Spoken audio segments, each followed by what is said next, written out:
Hello and welcome to the Real Bible Rob podcast. So let's talk about 17th century England. And you might wonder, well, why? Well, it is so pivotal to Protestantism, but Christianity in general. What is it about the 1600s in England more than really anywhere else that defines what we think of Christianity today, especially the Reformed faith, especially in terms of how the faith is in the United States, in particular. American Christianity is comes out of British Christianity. I mean, both, of course, the Anglican Church, but also the Presbyterian Church, the Scottish Church, in particular.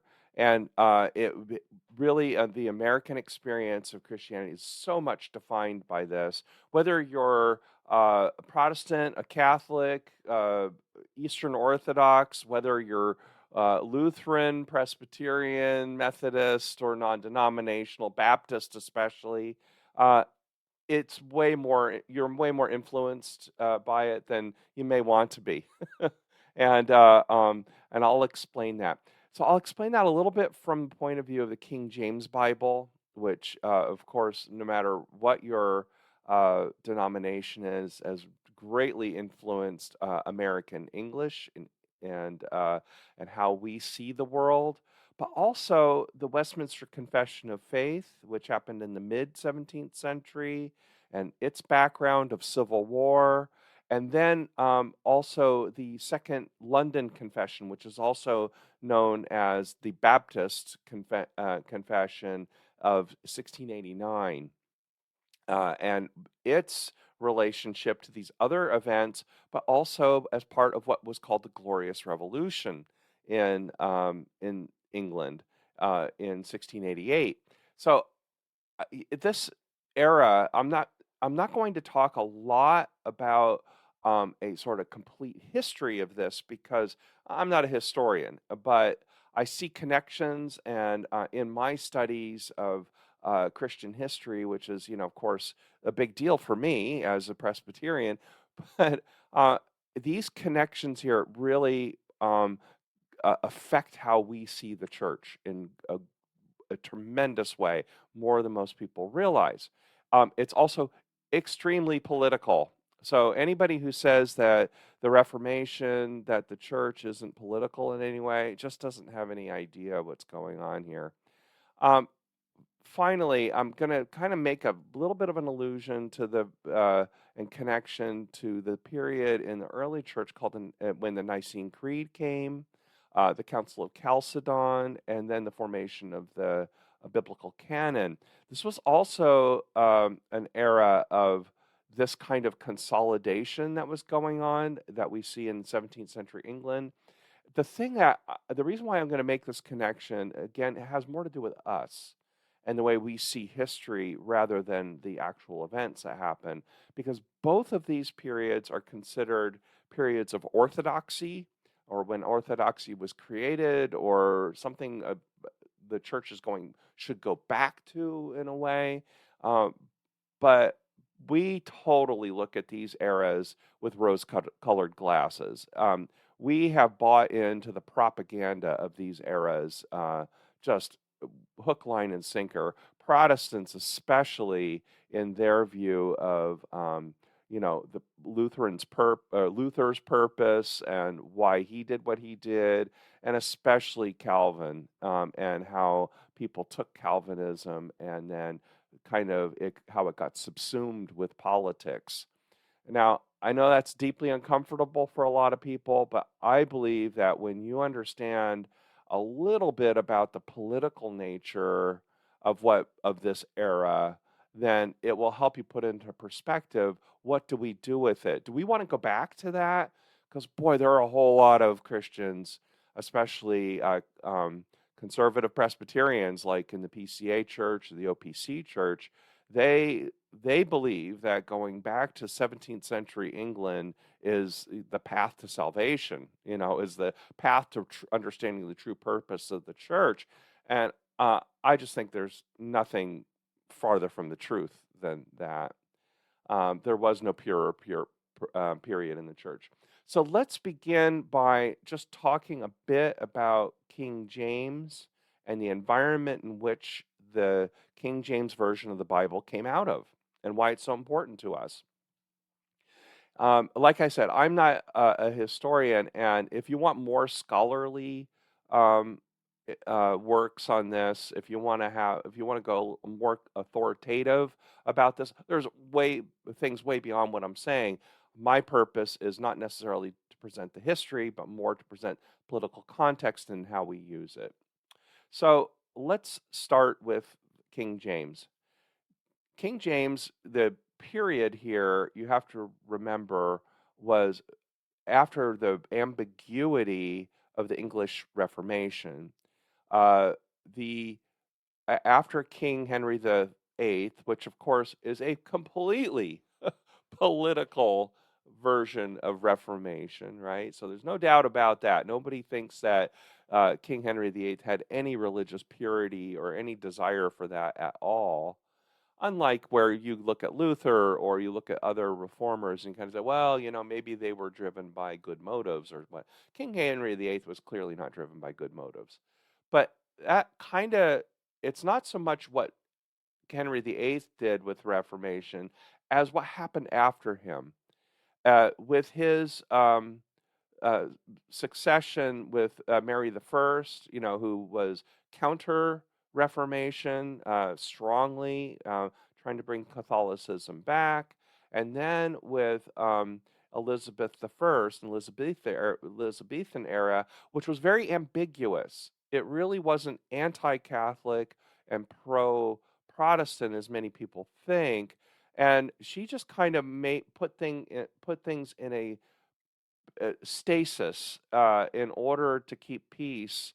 And her personal power and the power of her court really made it so that it kind of suppressed Catholics for a while and kind of kept things under wraps. Of course, when she was gone, um, there was all kinds of intrigue about Mary Queen of Scots and who was nominally Catholic and what was going on in the Scottish Reformation. So here comes King James, and he comes out of Scotland. He was James the Sixth in Scotland and became James the First of England.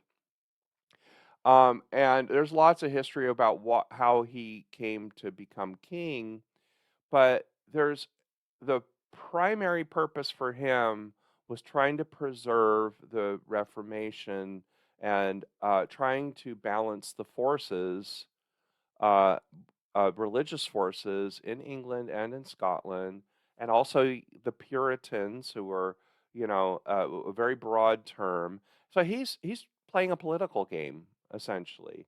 Um, and there's a lot of debate about the purity of his motives. Clearly, he was not so much driven by personal piety. There's a lot of examples about how he probably didn't have a lot of personal piety, but his purpose was to bring some peace. So he began this massive project, and it was massive, um, to transform the Bible into an authorized version, or what later became an authorized version, and now we know as the 1611 version of the King James Bible, which later was uh, made a little easier to read in the 18th century, and essentially was unchanged to today, even unto today. So when we think of the King James Bible, we're usually thinking of, pardon me, the 18th century version of that, which is somewhat easier to read than the 1611. Not a lot of changes there, by the way. But anyway, what he was there was a very popular there were very popular Bibles. First of all, there was Tyndale in the century before James. who was burned at the stake over his translation. Tons of his verbiage ended up in various other versions, so like the Geneva Bible or the Bishop's Bible, and some of these were very popular. So what James wanted to do was he wanted to bring and get a Bible that everybody could agree on, with some force, of course. Anything a king does is with some force, and use and really brought together, the top scholars, the top biblical scholars and translators of the era, and they went back to the Masoretic text, and there's all this discussion about which New Testament and how they used it and whether it's accurate or not. I don't really get involved in that discussion because well, it's a little bit above my pay grade. I don't know, understand it all, but it doesn't really matter because it's tiny. There are tiny differences in there's relatively small differences in various New Testament manuscripts. But the idea is then by doing this, he could say this is the one Bible that everybody could use and became the authorized version.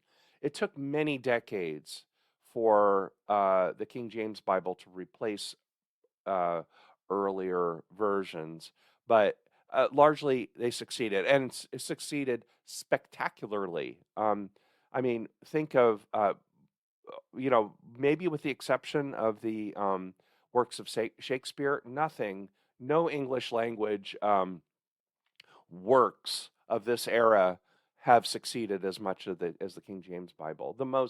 By far, the most published and distributed work of literature ever, by a long shot. So you go, wow, it succeeded. But I think it's really important to look back at it and say, well, what did King James do? And a lot of people, even today, will say, well, God's words come out in the King James Bible like no other thing, and God endorsed it. Well, that's a matter of opinion more than anything. And to say that this was not a political document is just um, historically inaccurate. It was totally a political document. Um, was James involved in the translation? Absolutely. This idea that somehow James stood back and had no editorial control over this is nonsense. Now, certainly James was not a biblical scholar or even really deep into the faith, but the translators were very aware who their boss was, and they were very aware that they could not use certain verbiage. There's a lot of talk about tyranny and whether the word tyranny, which shows up quite a bit in earlier versions of the Bible and were largely expunged from King James, whether that was influenced by James or not. But there's no question that James, who this was a major project, this was a very expensive project, and it took years to do it. So James was involved. It was very political, and it was part of the power politics of the day. I just want to get people to stop this nonsense about something about it being somehow a special ordained by God version that can't be modified. They didn't think that, and it certainly wasn't the case later either, because it was modified, and but it was very, very successful. So sometimes people think, oh, well, if something is successful, then that must mean it's God ordained, right? Well, the Nicene Creed was also extremely successful, and the biblical canon was also extremely successful. So people have tended to think those were God ordained documents, and sometimes success breeds this inevitability, and that's certainly what happened to the King James version. Uh, the the other aspect of that is that how did it affect literature, and how does it affect the future of the church, of the Anglican Church, and then other churches around it? Well, certainly this consolidated the Anglican Church greatly over the subsequent decades. And that really kind of leads us to that next era. Is that, remember, James, James is a king. He wants authority. He seizes authority every way he can.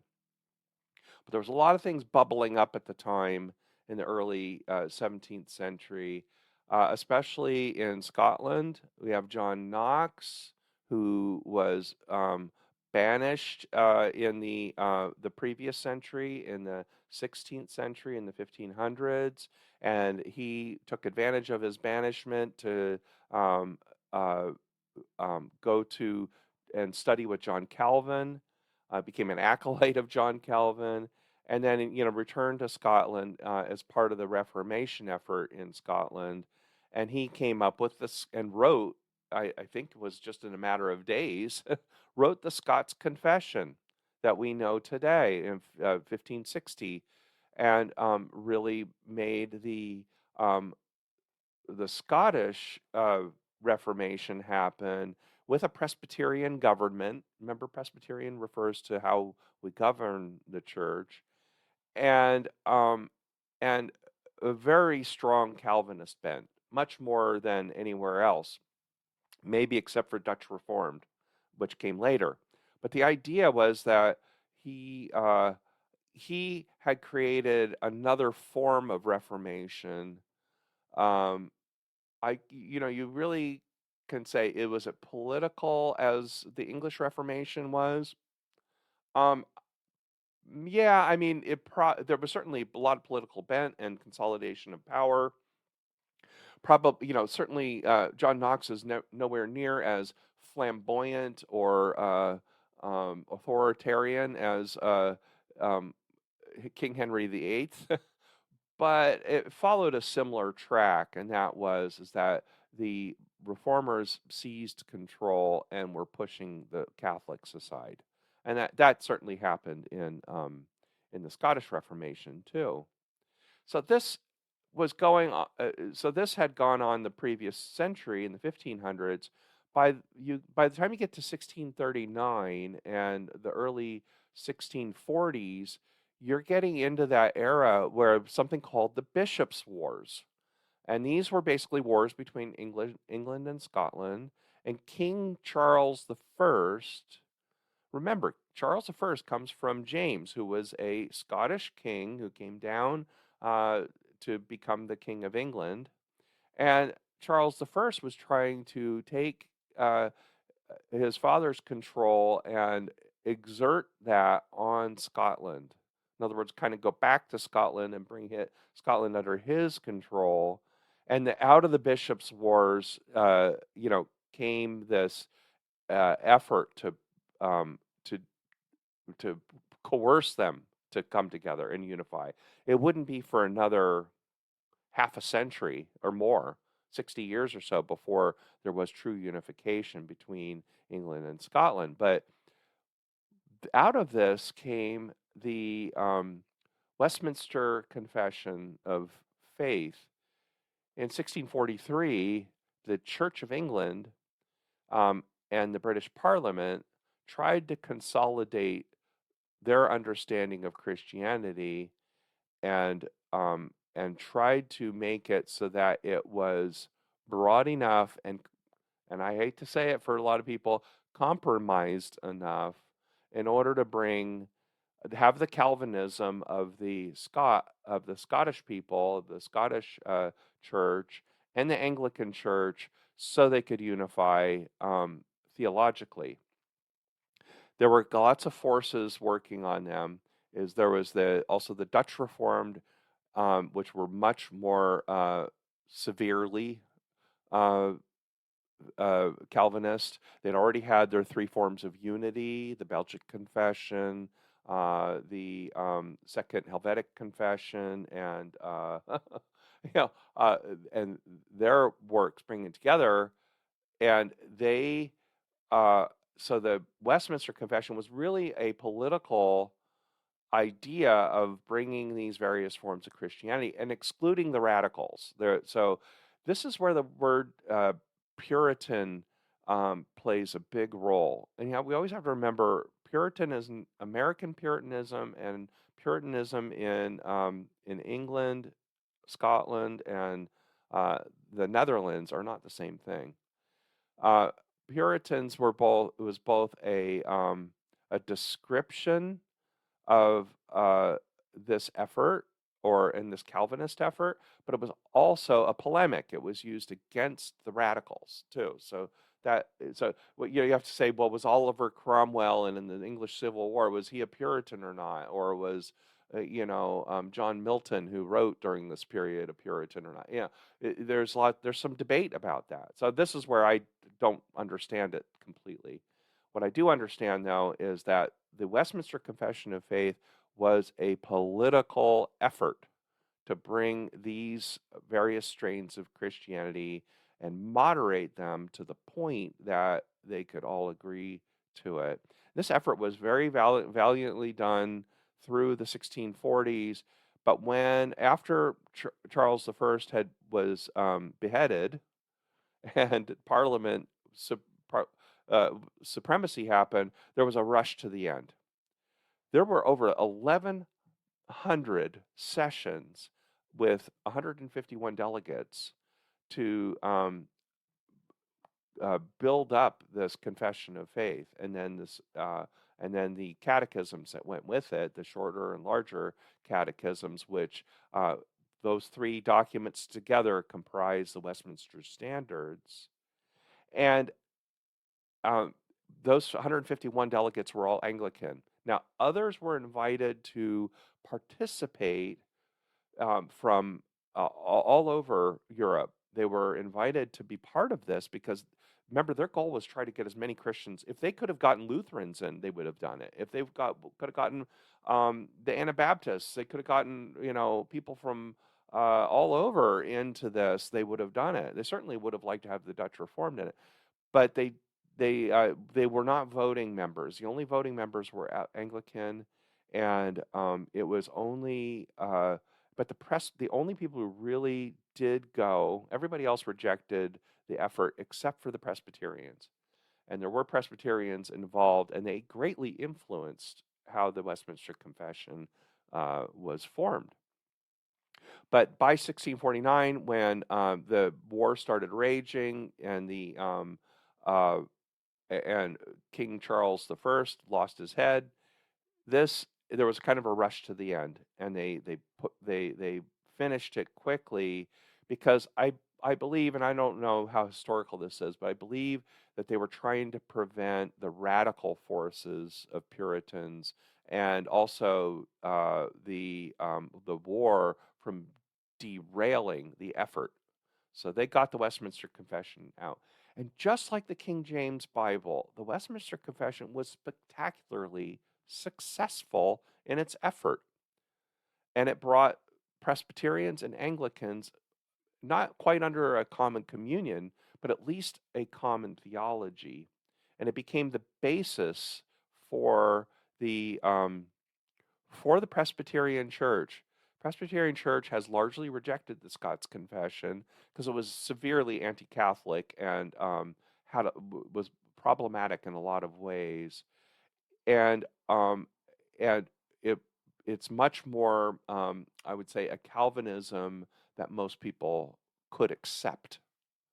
So it was, Westminster Confession of Faith is deeply Calvinistic, right?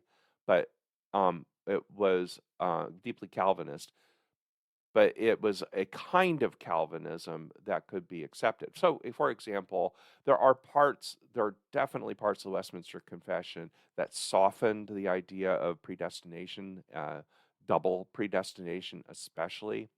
That's why I think it's laughable when you have modern Calvinists go back and say they love the Westminster Confession, but then they start spouting off tulip and and they start spouting off about double predestination. I'm thinking people like John Piper, for example. Oh, how much he loves, but no, he basically is thwarting the nature of that. In fact, that's very important because what became the American Puritan movement and how Americans use the Westminster Confession of Faith, Westminster Standards, was very different than what happened in England and how the Anglicans dealt with it, and even the Scottish Kirk, which is the Presbyterians in Scotland, and there's also Presbyterians all over. There's in Wales and in Northern Ireland and even today in Australia and all that, which are far more Calvinistic and rigid than what we think of as Presbyterians in the United States. But the idea is it's just different, right? Like everything that comes to America, even today, the terminology changes and gets co-opted and all of that. And that certainly happened here as well. So again, just like the King James Bible, there is a tremendous amount of it's amazing. It's a genius document, just like the King James was. I mean, there's a lot of genius, a lot of it's to me, it's a miracle that out of these very, very political things, you get these really amazing documents, from the 17th century.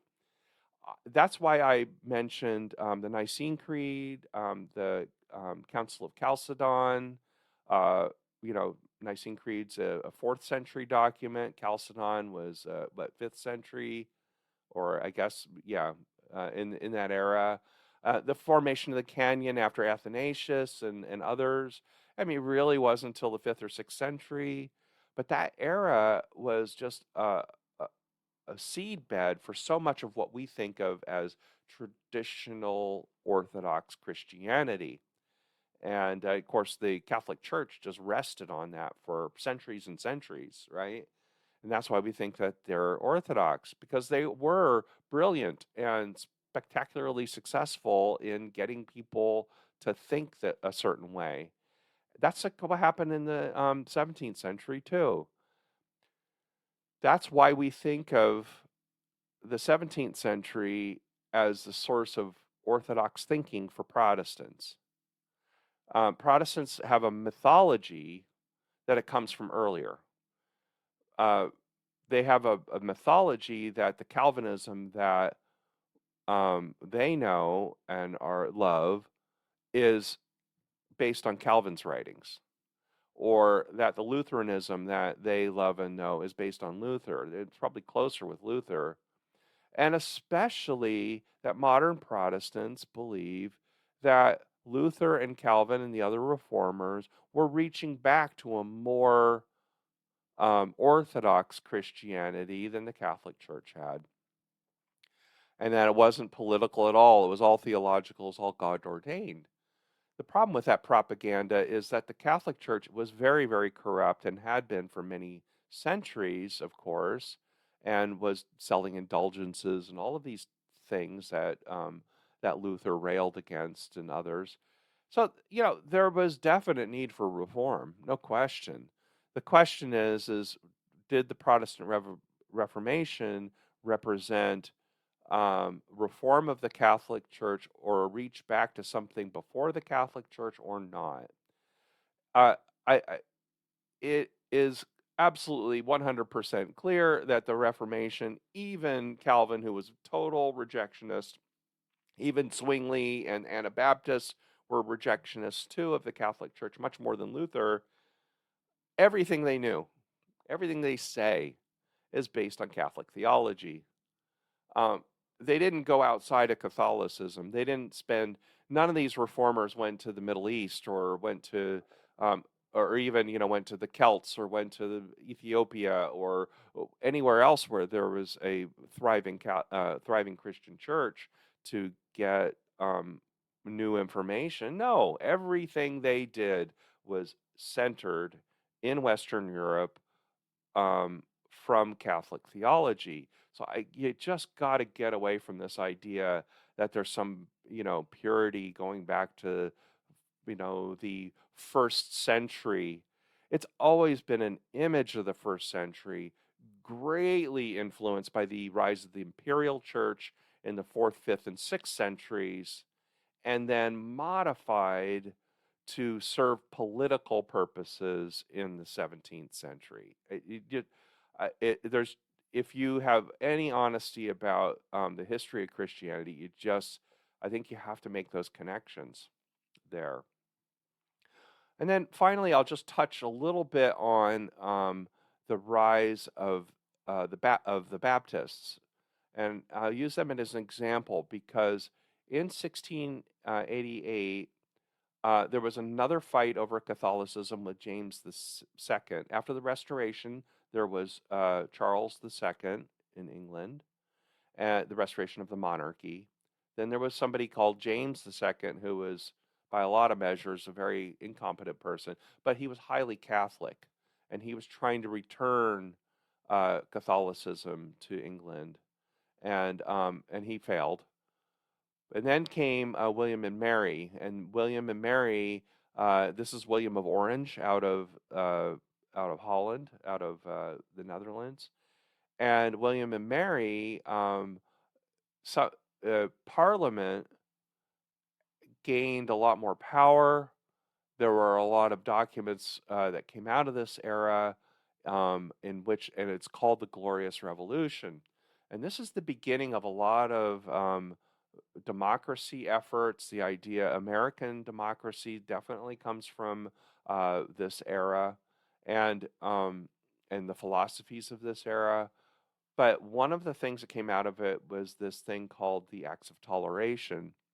And Acts of Toleration were an early way of bringing peace between the outsider groups and the insider groups. So the Westminster Confession of Faith and the Anglican Church had basically brought the Presbyterians in. Everybody's excluding the Catholics, all the Protestants are, of course, but at least trying to get more and more Protestants together in order to create a Protestant majority that endures in England, in the Empire, in the British Empire. So this idea of the Acts of Tolerance was an important part of that, and one of the groups that the Acts of Tolerance allowed was the rise of the Baptists, and the Baptists had been around for a long time, and I'm not by any means, and I really don't know a lot about Baptist history, other than the fact that out of this came a confession called the Second London Confession of 1689, largely, and many Baptists will refer back to it. This confession contains a lot of the zeitgeist of the time, of course, and contains a lot of the Reformed theology that came out of the Westminster Confession of Faith. So basically, it was another way of bringing Baptists into the fold. Quakers, who were a little bit more outside of that, and of course were greatly persecuted in this period with George Fox and his followers, were greatly persecuted and remain persecuted. At least were given some legitimacy by the government through the Acts of Tolerance and other groups like that. So it was the beginning of this idea that the state should stop mandating a certain theology. The very beginnings of that. Of course, even today, the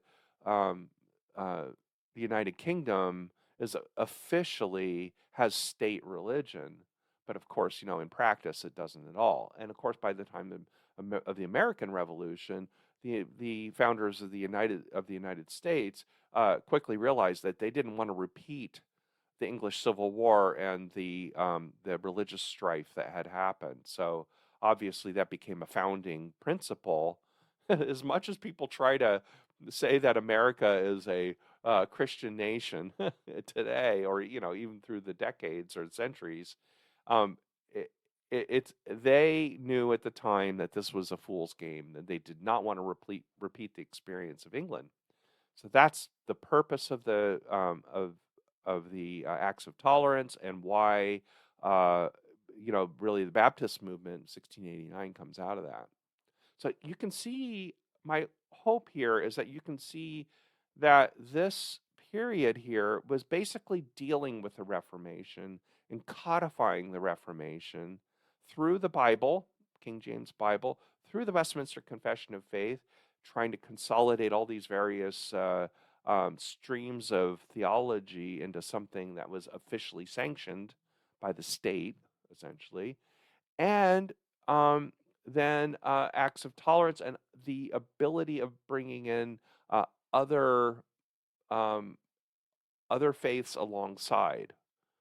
And 1689 and the Second London, that became part of a big movement about 150 years later with people like Charles Spurgeon, and a lot of the uh, uh, force behind the religious revivals of the 19th century come out of that. And that's why people today, especially Baptists today, just love that confession, 1689. They love, Charles Spurgeon, for example, because to them it was like, oh, this outburst of new, a new commitment to the Bible, a new commitment to theology that they love and know.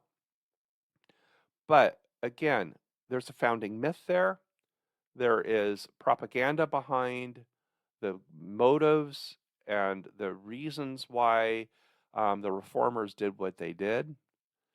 And so, what does that do for us? I think what it does for us is it gets us out of the mode of thinking that there was a better period in the past. I think it's extremely important that we get out of this propaganda, because what that does is it freezes technology. One of the things I love about some of the great writers of today, of our era, I think of Walter Brueggemann, who I just really admire, who just passed away, or Peter Enns, or others, is they help us understand that that theology freezes our understandings of Scripture. And we should never worship the theology, or we should never put our theology or our confessions, which are expressions of theology, above the Scriptures. In other words, we need to constantly engage with the Scriptures, negotiate with the Scriptures, and what that means is that we must reform and continue to reform. Now, I'll close this by saying the motto of my denomination is um, Semper Reformata, sorry, Ecclesia Reformata, Semper Reformanda. The church reformed, always reforming. A lot of people fight over the always reforming part because they think they have bought into the propaganda. This is especially people from the Orthodox Presbyterian Church and somewhat from the Presbyterian Church of America and other very conservative Calvinist people, is they're saying that always reforming part, which comes also from this 17th century, that always reforming part means that going back to some orthodoxy to get more pure. And no, it wasn't. That's not what was meant then, and it doesn't mean that today. It means constantly discerning, and that God's revelation comes to us in each generation, and that we have to uh, do it. Any other attempt to do that is just to freeze everything into the 17th century. And there's lots of people who really push hard against 20th century confessions. In fact, the pushback has been so hard, even through things like the rise of science, the rise of things like abolition and social movements in the 19th century. There were lots of people that wanted to to have new confessions or rework the Westminster Confession of Faith because it was so out of date. And it was so colonialist and it was so Eurocentric and England centric, right? But they could never do it.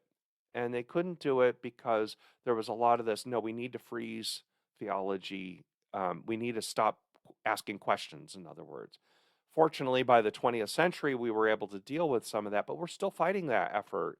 So there are a lot of people that think that the Presbyterian Church, by adopting Barman and the Confession of 1967, a brief statement of faith, and the Belhar Confession, are undoing Christianity somehow, or challenging the authority of or the sovereignty of God. I'm going.